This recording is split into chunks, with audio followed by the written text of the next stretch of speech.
All right. Well, glad to be back in the Sun Belt after a little detour through the MAC. But good week for our guys. Obviously, finishing up the 3-game homestand against a good Troy team, and incredibly exciting, close game that we were able to make, just enough plays in and help ourselves in the standings, which we really tried not to talk about, but certainly keep an eye on. And then just another great mid-major college basketball game on the road against a quality opponent in Toledo, and back-and-forth battle, and just came up a little bit short against those guys. And so we'll be rooting on the Rockets the rest of the year to hopefully take care of business and increase our net a little bit so we can get something out of that trip up there. But excited to get back into conference play. 6 games left, 4 of which on the road, starting off this week against a red-hot Georgia Southern team that we've got to make sure that we get prepared for, and then a rematch against Coastal on the way back home. And so, again, excited to get back locked into conference play, and certainly took something from the opportunity to play in the MAC Challenge against a good Toledo team to get better, and we'll see where that helps us moving forward. Coach, you and I obviously talked after the game on Saturday, but lots of ups and downs, great start to the game on Saturday. As you looked at the film, what are the biggest takeaways where you got better in Saturday's game? Well, I thought that, defensively, the way that Toledo played is very similar to what we've seen a lot in the MAC, in the MAC. We're not in the MAC, in the Sun Belt, and what we're going to see moving forward, even with a team like Georgia Southern. So almost the same schematically, defensively. And so I thought, obviously, we started the game phenomenal. We came out ready to play, executing the things that we had worked on, and the tweaks that we had made from an offensive standpoint, and so those are positives, right? What we kind of left a lot to be desired was the defensive side of the ball in the last 30 minutes of the game. And so, but I give Toledo a ton of credit. They're a really good team. They're a unique team in that. They're a good three-point shooting team, but they're not a high-volume three-point shooting team. And where they really beat you is in the mid-range, and that's where their size was really effective with their big guards and the points in the paint. And so for us, being able to protect the paint a little bit more against those teams that have the size advantage is going to be important. Doing a better job on the offensive glass for us, getting more opportunities and then limiting theirs is going to be a huge key. But certainly I liked what we did from an offensive standpoint, and that's something that's going to translate moving forward through the rest of our league play. I know you haven't dove deep into Georgia Southern yet, but talk about what you know so far about them. Playing with a lot of confidence. They're going to play extremely fast. Just diving in what little bit I have of reading the scout and kind of looking at the numbers and the analytics of it. I think their success rate is through the roof when they can reach 80 points, and they can make it kind of a track meet. They can turn you over, and they can get out, and they're going to shoot a lot of threes, and they got a lot of guys that can make them. And so it's a game where we're going to have to really be on high alert. We're going to have to control the pace of the game, pick our spots as to when we want to run, and be strategic as to how we attack and transition, keeping in mind that we do want to make sure that it's the pace that is favorable for us and not for them. How do you kind of balance that where, they're going to want to run when they have the ball? You guys kind of do too and have had success scoring in transition. How do you kind of balance it not being a full-out track meet that they like, but also getting your own transition buckets? So much it starts on the offensive end, right? I always, tell our guys the explanation, transition is the marriage between your offense and defense, right? And those things have to go hand in hand with one another. So making sure that you have quality possessions, right? And that you're really executing your offense against their particular defense. And I think that's where this team is really growing. And like Dave said, that's a positive that we can take away from the Toledo game, is how we're learning to do that, and we're doing a better job in gaining confidence. But you have to keep a team like that out of transition with quality offensive possessions, right? And you can't turn the ball over. You can't have poor floor balance. You can't take what we call hunt shots that are bad shots that you got a low percentage chance of making and a low percentage chance of rebounding, and then you give them advantage numbers. And so that's kind of where it starts, is on the offensive end for us, and then making sure that we get a chance to set our defense by doing those things well. And then, again, being selective, right? If we can win that shot selection battle, that floor balance battle, then we're certainly going to take the opportunities to run in transition. But when we don't, we've got to make sure that we kind of grind them out is the term that we would use for that. But I think this group and our staff's doing a great job of picking the points when we want to push, when we don't, and then when we kind of find a middle ground of flowing into something that we're just able to attack a little bit more strategically, in the early part of the shot clock, so that we are playing fast, but we're playing a little bit more efficient. And like Dave said, you're probably not to the nitty-gritty of the scouting with them quite yet, but he's in his second year there, and they didn't win a non-conference game last year, and then gradually got to be pretty competitive in conference. Like you said, they're red hot right now. Mm-hmm. Have you seen kind of like a progression in like the confidence just in that entire program here?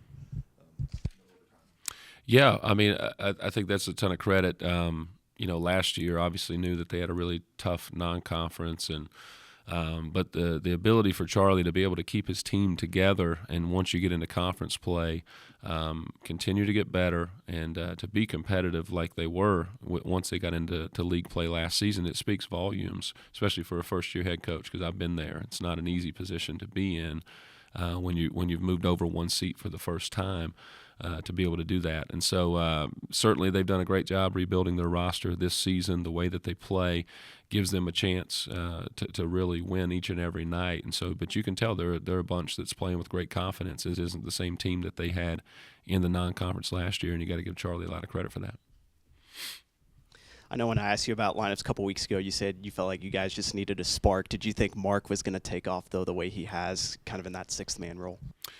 Yeah, I don't even know sixth man. His production and his minutes have gone up since he hadn't heard his name called in the starting lineup, which is just kind of unique. But I'm super proud of Mark. Taking on the responsibility and putting his team first and doing what's best for us at that point in time. To come off the bench just speaks volumes to his maturity and his humility and how he's putting our entire unit before his own. Ego. And it's coming out in his play. He's playing extremely well, right? And obviously he was player of the week. He's playing his best basketball of the year. Is it because he's coming off the bench? I don't know. I don't know if you can really credit it to that, but you can credit it to his mature approach that he's had since he's been coming off the bench. And so I'm really proud of him for that. You mentioned, too, how not everybody kind of likes coming off the bench, and some people kind of really thrive in it. Is it just strictly like a maturity thing where some are able to thrive more than others, or is it something else? Or what do you think is kind of like, the difference? I think it's kind of the peaks and valleys of a season, right? I think it's very different as to, week to week. And I think we've really learned that with this team, that each week is different. Each week offers a new challenge, not just the opponents, but how a particular guy is playing, how a lineup is playing, what goes into a game plan. And so I think we've just kind of pieced it together. We've kind of come in on Mondays and we've looked back at the previous week. We've looked ahead at the opponents and we've said, okay, where are we right now? What gives us the best chance to win? And that's just kind of where we've been with it. So, there are times where some guys aren't as comfortable coming or starting a game even. They feel more comfortable coming off the bench or vice versa.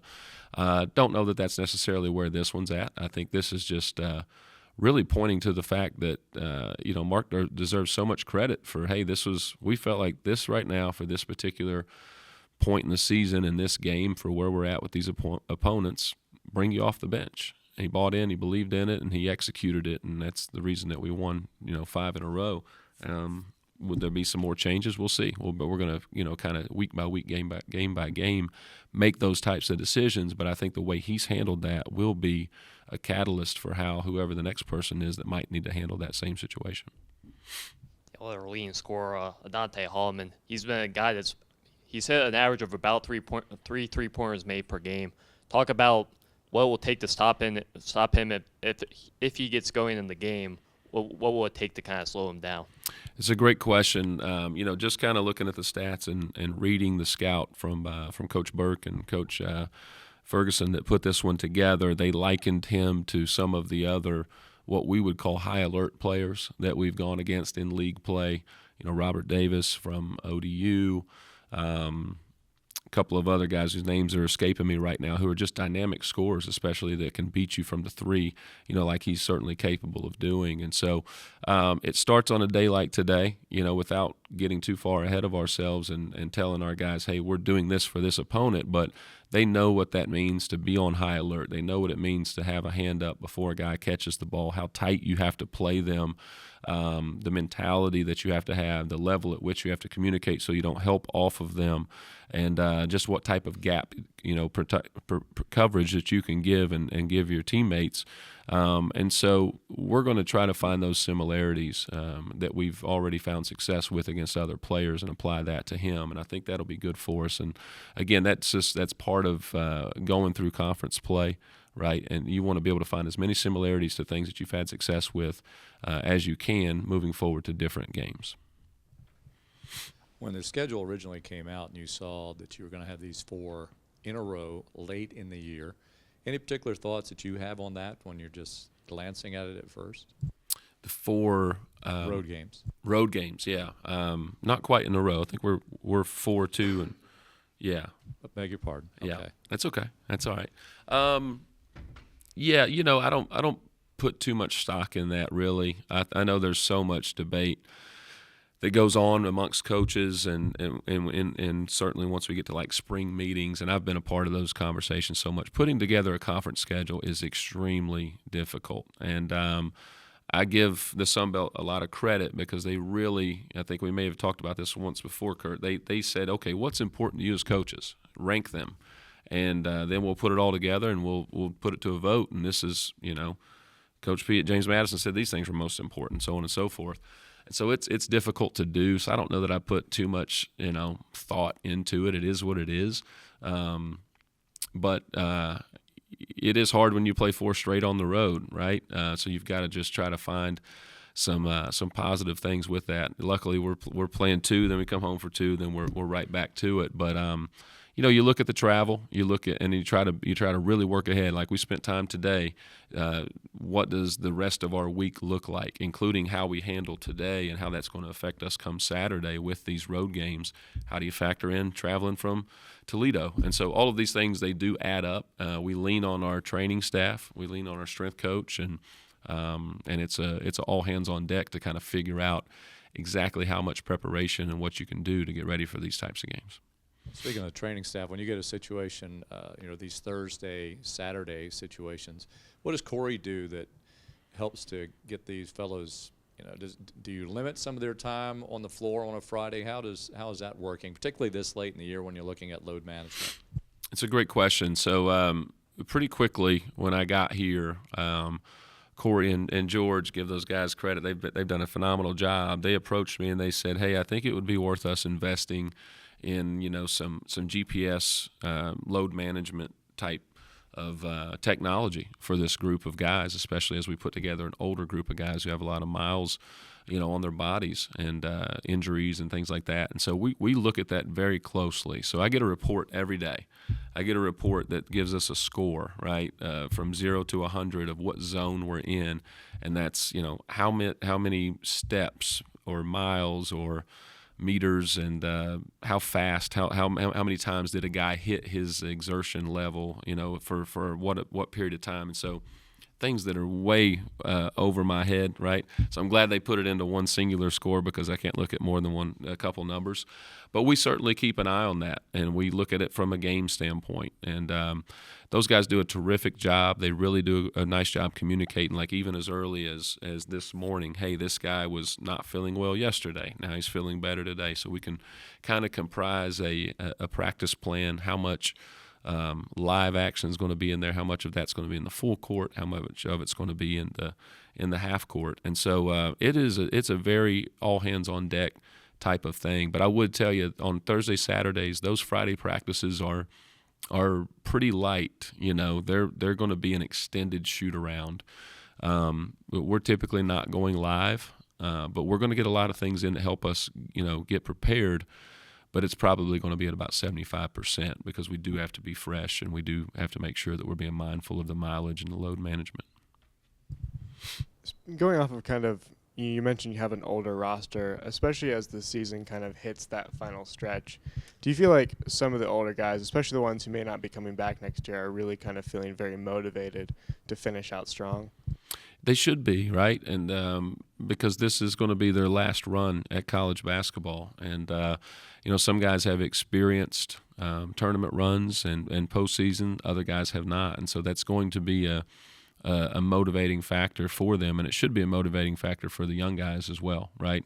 I think when you can take the focus off yourself and make it about someone else in that locker room, you're typically going to perform better. And that's what, once you get to the end of the season, you don't want to magnify that, hey, this is it for you, do or die mentality, because I don't think guys play well with that. But embracing it and saying, hey, there's an expiration date on how many more times you get to put this jersey on. So go out there and play, give everything that you've got. Let's be locked in. Let's put our best foot forward for yourself and then for these other guys, that this is going to be the last time they get to put a college jersey on. And so it's something that is there, but I think you got to be careful as to how you approach it with your team.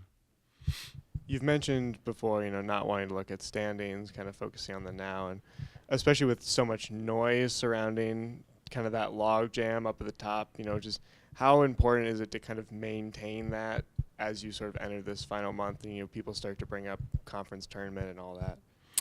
It's extremely important, right? It's extremely important because I think human nature has the tendency to look too far ahead, right? And it can be much of a distraction.